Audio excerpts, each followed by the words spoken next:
Tim Calie, and we're going to discuss leadership for business improvements and how to reduce your costs and increase service levels in the supply chain and also for operations. So, Tim, can you first provide a brief background of yourself? Yes. Good morning. I have over 25 years as a supply chain executive in various operations, 3PLs, and non-asset based, and have able to achieve 100% reduced costs, improved service levels, and increased morale with existing salaries and systems. I've worked with various food and beverage firms, pharmaceuticals, and various consumer goods, and along the way had major service awards from the largest retailers in their industries, Payless Shoe Source, and Starbucks. Thank you. So can you introduce this topic for today?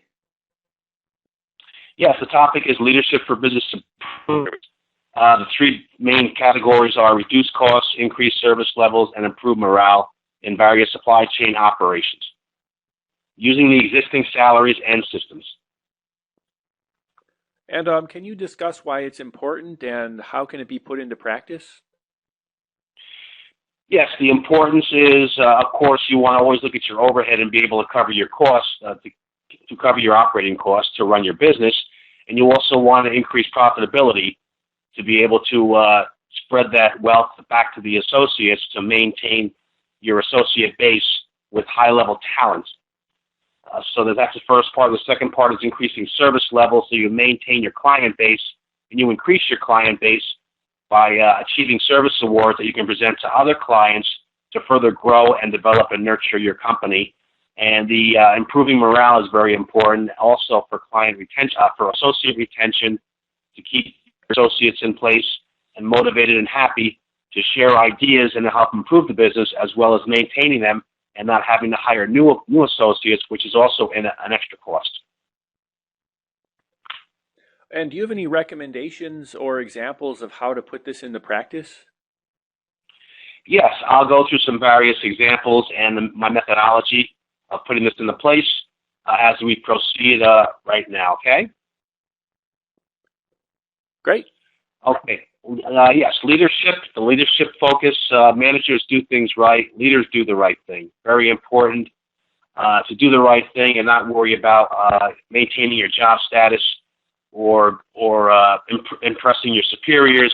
Just do the right thing, what's the integrity, character, and what's morally right and best interest of the company. The methodology to improve a business is leadership, culture, the analysis of the suitability of the associates, restructure and reorganization of the environment, which includes process flow, the analysis, implementation, and reformatting of policies and procedures, and the engagement, motivation, and empowerment of your teams. That's the main methodology in overall business improvements in a supply chain. One of the first focuses is create a culture. You want to create a culture that's motivated and that forces and promotes teamwork and collaboration. That is very, very important to make associates feel at ease when coming to work and sharing of ideas, improving the communication among associates and management. Again, open forums and sharing ideas to let them buy into the solution and just instilling that culture of open, engaging, and also very, very consistent professional demeanor. Leadership, the key is taking the time to orchestrate a business environment, form in a highly efficient manner with motivated associates. This breaks down to two simple entities, people and processes. Okay, leadership is a critical component of creating a highly efficient, profitable, and motivated business environment.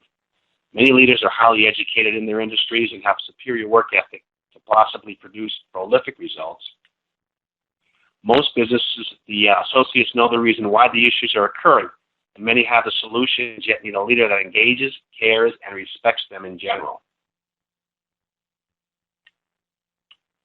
Again, leadership is a consistent, engaging verbiage with open-ended inquiries to learn about all the associates as well as performing their responsibilities. It's very important to obtain the full pulse of the operation, to actually get all the nuances, all the feedback, and the vibes of what's happening in the operation, and if there's tension or if there's ambiguity or if there's inconsistencies with the employee's demeanor. Leadership goals. It's very important that these goals and expectations of both the overall company and associates have been carefully measured to ensure they are achievable by all associates.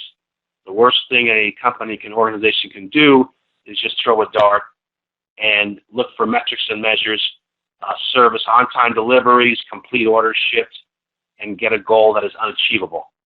That is a demotivator and actually will undermine the efficiency and the continued growth and profitability of a firm. Leadership. A highly prolific leader will first engage all the associates on a consistent basis with a positive, professional, and supportive demeanor, and most importantly, respect and care for all team members. It's tiered in vision, values, empower them, encourage them. Very important in a consistent demeanor, and again, open-ended questions, learn about their personal interests, their hobbies, and just care and respect for them in general. Leadership goals. The leaders will also then share the company goals in open forum and also individual goals of all associates in individual coaching sessions and document those sessions for a progressive nature and for the progressive demeanor and progressive level of results.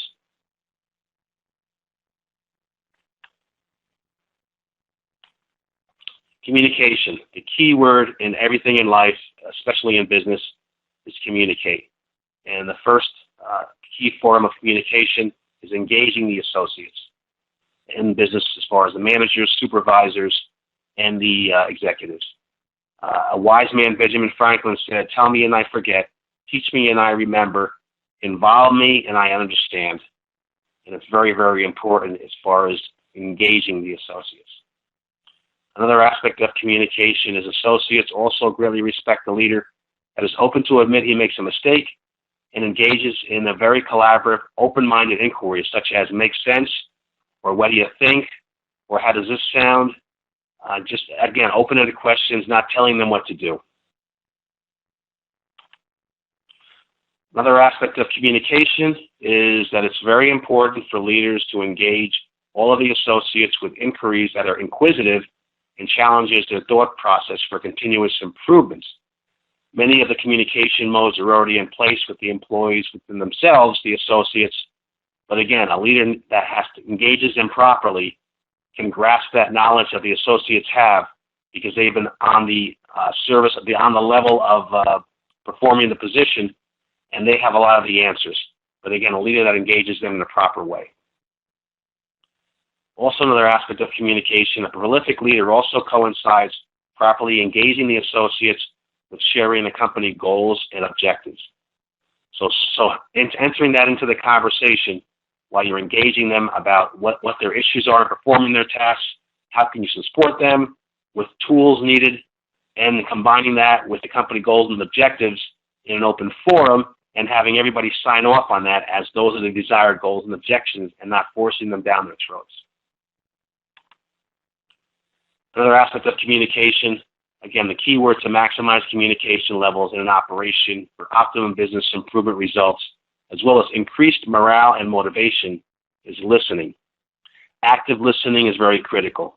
It's clarify, summarize, show interest, listen for feelings, signal some encouragement, observe nonverbal behavior, avoid disruption and distraction, probe the associates for more further elaborating on their points, reflect back on what they've said and think about what they've said yourself, avoid any prejudice, and use of open and closed questioning. Also, another aspect of communication, again, going back to listening, again, summarize, clarify, proper use, open and closed inquiries, avoid prejudice, reflect, probe, avoid interruption and distraction, observe nonverbal behavior, encouragement, listen for feelings, and show interest. Those points in the aspect of listening, if documented properly, and it's important to document all those points on a Word document, and then list all the employees' names on separate documents, and then use those points on the documents with the associates' names that confirms that you're doing all those levels of points in the communication mode. We're a more retentive society as people, as business folks, when we document things and write things down. That's very important. Continuous improvements, going down to the next methodology. Very important to continuously communicate to all associates a continuous sense of urgency mode in the environment. The continuous improvement methodology must always be in high gear to maximize any areas of further improvement. In other words, a progressive, consistent level of daily engagement in a very professional demeanor, open questions, but continuously improve to get to the next level. But again, consistency is very, very urgent in the continuous improvement mode. Also with continuous improvements, consistent inquiries as to why the existing processes and procedures are performed, issues that they have, and any further operational inquiries about how to get better and fix these issues that they have in their existing processes and procedures. A very brilliant person, Albert Einstein, said, logic will get you from A to Z, imagination will get you everywhere. Another part of business issue history for the continuous improvement area is the root cause. Many businesses in our world, when an issue occurs, place an abundance of people and or processes on a problem, creating a crisis management scenario. In other words, they have an issue they want to get resolved right away. They throw a lot of people or processes on it, and they don't know what the root cause is. The main goal is analysis of the root cause of the issue, proper restructuring of the processes and procedures to ensure there is accountability to prevent any further issues is required, and this also reduces cost and associate tension and stress because the issue will not occur again. When it occurs again and it's not properly restructured, find the root cause, again, there's increased tension and there's increased stress by the associates and a lot of extra cost thrown on it with people, and there's no resolution. Okay, the next aspect is analysis process flow. The first point is initial inspection and analysis of an environment to identify optimum process flow of product throughout the operation. And the next point is identification and analysis of daily, weekly, and monthly reports to be monitored and assignment to pertinent department leaders. And again, it's assignment, restructuring, and reorganizing, and having accountability of that.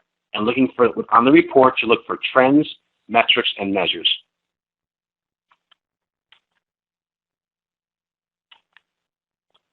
Okay, the next point is streamlining processes and procedures. Okay, the first point is a flow chart is created to track all the activity of the operation, and a complete review, second point, is then performed on all processes and procedures to ensure that there is firm accountability of all sequential tasks in the business. So there's technology, location, people, organization, and process.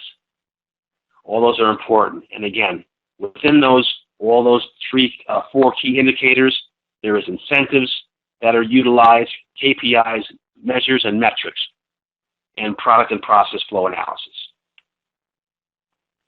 Okay, again, going through the analysis and product reports.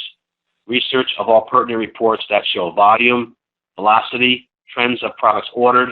Example, the similar items ordered by a firm, items combining to form one product, putting them in the proximity of the same location as opposed to throughout different areas of the operation, which increases productivity greatly.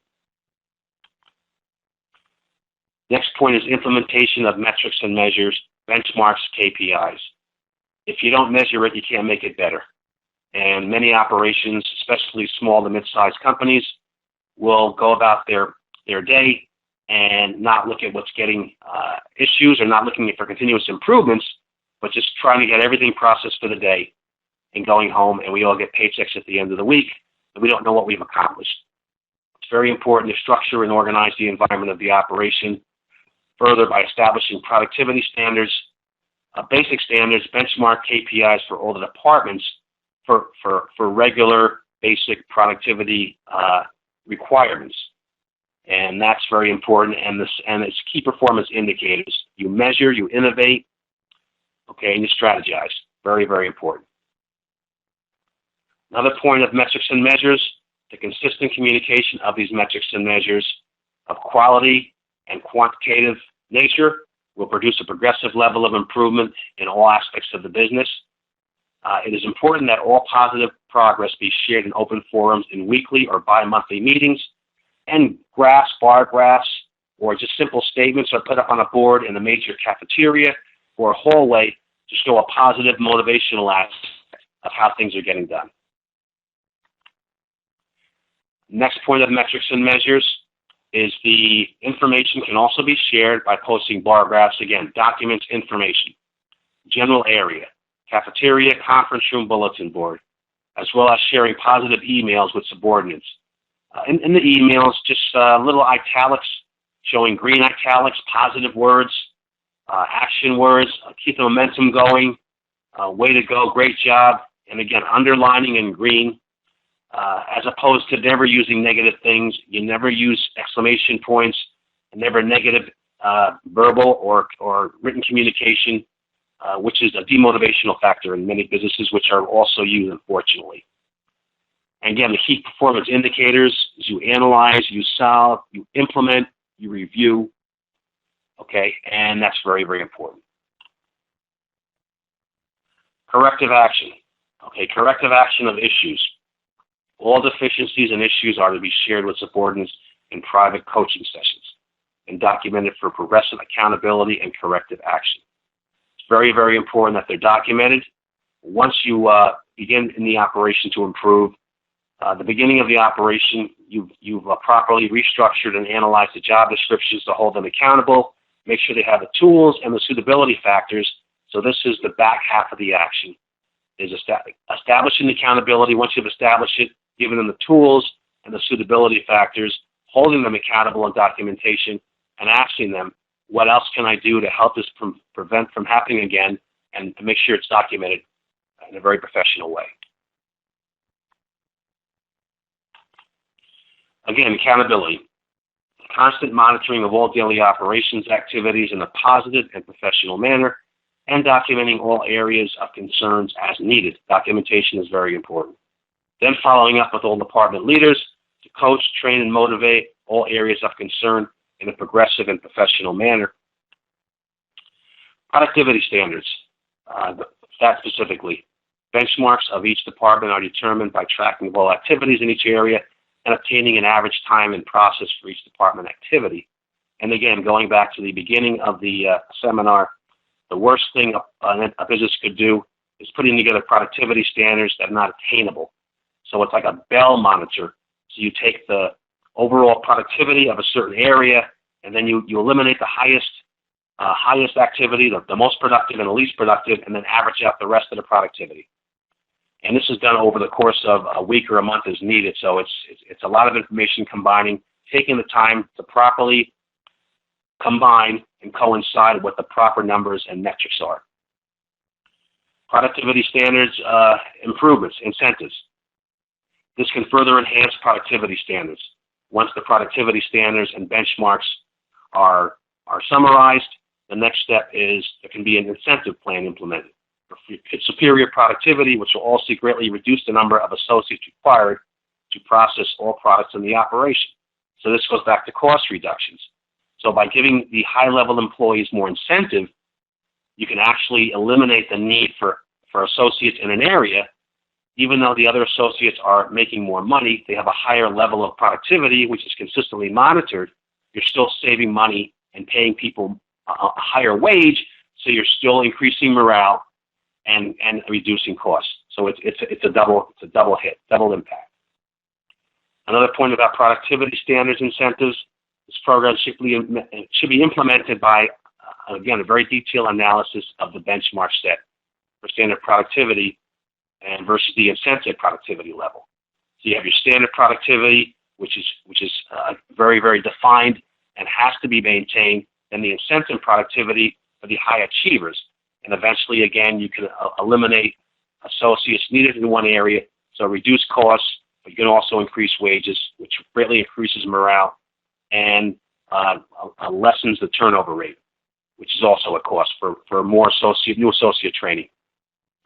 Morale motivation, the final component is to focus to optimize associate morale, which will further reduce costs.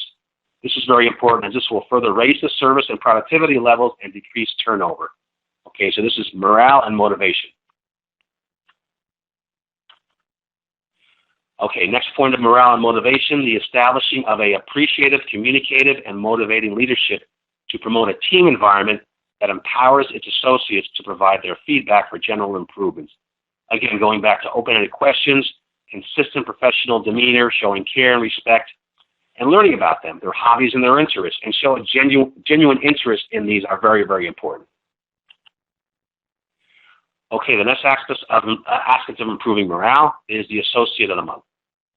An implementation of an Associate of the Month award to reward and recognize appreciation for an outstanding monthly associate will again further enhance improving an overall business as well as morale. The motivation aspects Associate of the Month. The Associate of the Month award is to be decided by a committee of all department leaders in the initial stages. Evaluation. Outstanding, excellent, very good, average, low, of course, in all different categories.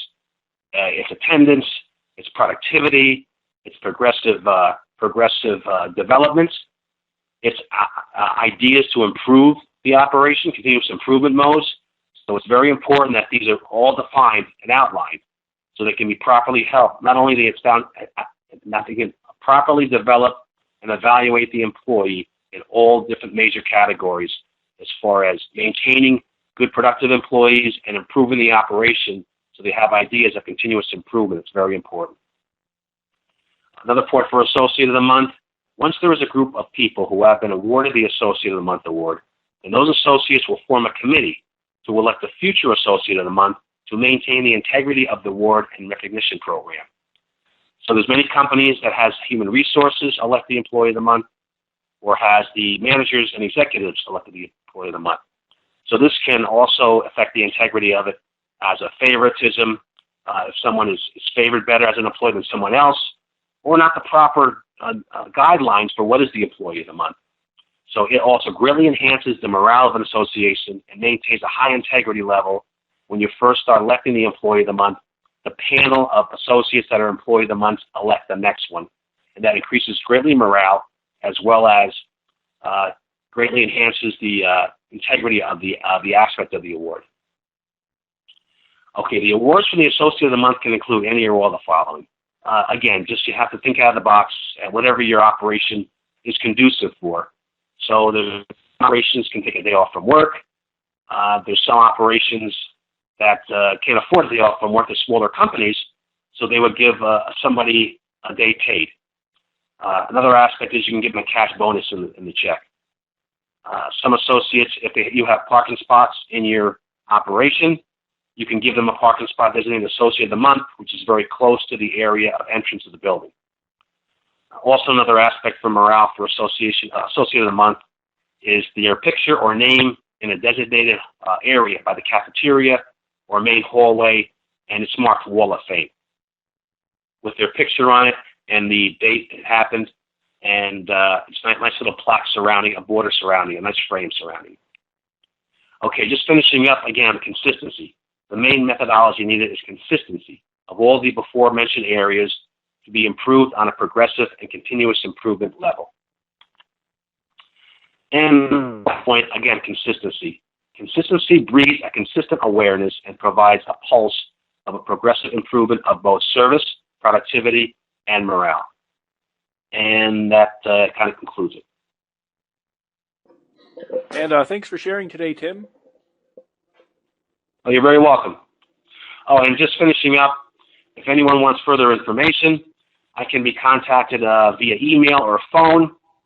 My email address is timcalie6@hotmail.com. It's TIMCALIE, the number 6@hotmail.com. My phone is 718-431-3050. And my profile is on LinkedIn under the name Tim Calie, TIMCALIE. Thank you very much.